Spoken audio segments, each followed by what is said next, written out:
Önce sana bu yıl 52. yılını dolduracak olan bir kazadan bahsedeyim. 1972 yılında Uruguay Kolej Rugby takımını Şili'nin Santiago kentine taşıyacak olan bir uçak havalanır. Uçak Uruguay Hava Kuvvetleri'ne aittir. 2 pilot ve 43 yolcusu, toplam 45 kişi vardır. Ant Dağları'ndan geçerek Santiago'ya varacaktır.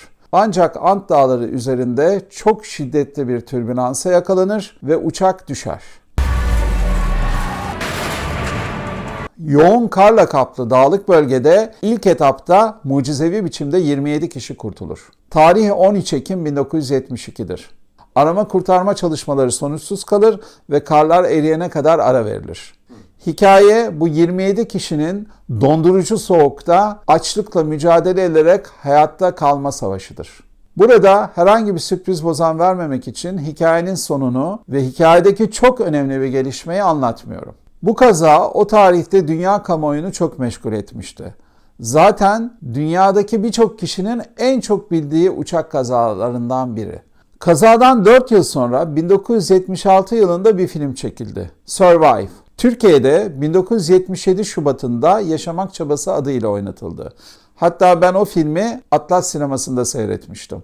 Film Meksika yapımıydı ve dünya dağıtımını Paramount Pictures üstlenmişti. Dolayısıyla 1972'deki kaza o filmle 1976'da herkesin gündemine yeniden girmişti. Survive özellikle bir sahnesiyle seyircileri şoke etmişti.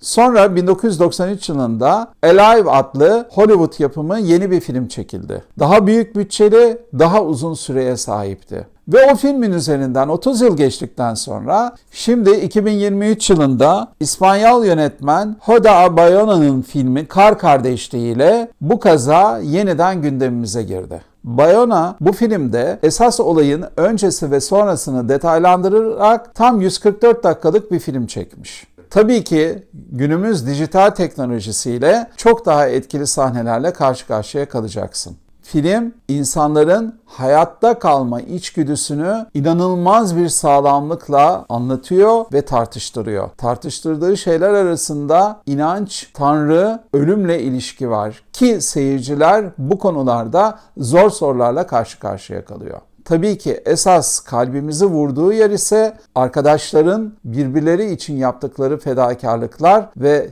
yaşamak için gösterdikleri çabalar. Belgesel filmi de olan bu kazanın neden 3 kez sinemaya aktarıldığını, eğer kazayla ilgili hiçbir şeyden haberin yoksa filmi seyrettiğinde anlayacaksın. Kar Kardeşliği filmi İspanya'nın bu yıl uluslararası dalda Oscar adayı.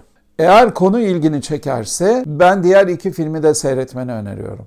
İnsanın nasıl karmaşık ve aynı zamanda mucizevi bir varlık olduğunu zaten kendinden biliyorsun. Bu film inanılmaz zor koşullar altında aslında o doğaya ait olmayan insanın yarattığı mucizeyi çok etkili biçimde anlatıyor. Anlatıcı karakterinde vurguladığı gibi insan o doğaya ait değil.